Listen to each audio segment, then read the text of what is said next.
i-share ko ngayon ay lemon, kung sa atin ay dayap, bisaying, bilolo, etc., dalayap, gorong-gorong, o suwa.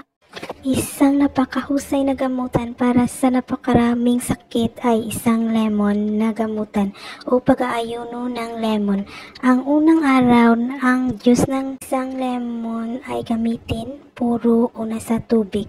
Ang pangalawang araw, 2, ang pangatlong araw, 3, at gayon rin ituloy mo hanggang sa ika-10 araw.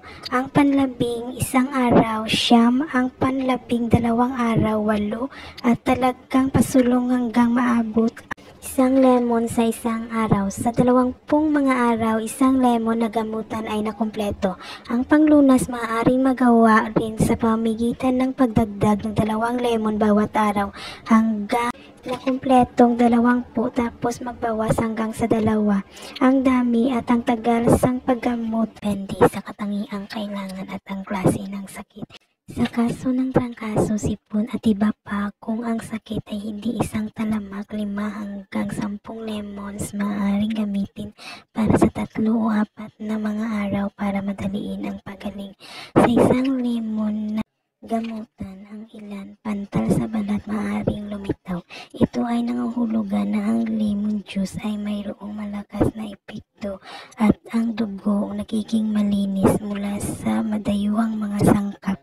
Lemon maaaring pinakamabuting gumawa. Ito ay hindi makagawa ng kapisinsalaan sa pisikal kondisyon ng sinuman. Kalyo, kulugo, paso at balakupak maaaring maging kailanganing pangalagaan sa pamamagitan ng paglalagay ng juice sa labas yung mayroong diferensya ang kalagayan. Ang unang 3 bahagi sa ilalim ng gamiting panggamot ay maaaring maging kailanganing pangalagaan sa pamamagitan ng simpleng pag-inom ng 4 hanggang 8 baso ng lemon juice bawat araw. Ito po yung gamiting panggamot. Kayo na lang pong bahalang tumingin. Maraming salamat po sa panonood. See you on my next post. Thanks.